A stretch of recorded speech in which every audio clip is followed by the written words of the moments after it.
आदमी को हमेशा दूसरी औरत क्यों चाहिए?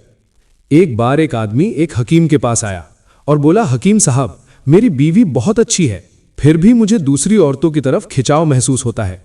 मैं जानता हूं कि यह गलत है, मगर मैं अपने दिल पर काबू नहीं पा रहा। हकीम साहब ने मुस्कुराकर कहा, बेटा, मैं तेरा इलाज कर सकता हूं, मगर पहले तू मेरे लिए काम कर सकता है?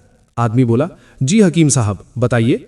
हकीम साहब ने उसे एक खूबसूरत बाग में ले जाकर कहा, इस बाग में हर तरह के फूल हैं, मगर तुझे सिर्फ एक ही फूल तोड़ना है। वो भी शर्त यह है कि तू वापस पीछे नहीं देख सकता। जो फूल तुझे सबसे अच्छा लगे उसे लेकर मेरे पास आ जा। वो आदमी बहुत खुश हुआ और फूलों के बाग में चल पड़ा।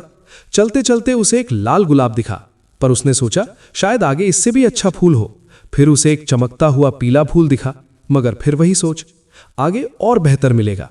यही सोचते हुए वो बाग के आखिर तक पहुंच गया, मगर अब पीछे मुड़कर देखना मना था।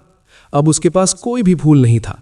वो शर्मिंदा होकर हकीम साहब के पास आया और बोला, मैंने बहुत खूबसूरत फूल देखे, मगर मुझे लगता रहा कि शायद आगे और बेहतर मिलेगा। इसी चक्कर में मैं कोई भी फूल तोड़ नहीं सका।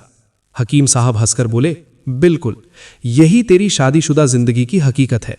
जब तेरे पास अच्छी बीवी थी तो तूने उसकी कदर नहीं की और दूसरी औरतों को बेहतर समझता रहा। इसी तरह जो इंसान अपनी बीवी से खुश नहीं होता और दूसरी की तरफ देखता है, वो आखिर में अकेला रह जाता है। वो आदमी रोने लगा और बोला, अब मैं समझ गया हकीम साहब, काश मैंने शुरू में ही उस गुलाब को चुन लिया होता।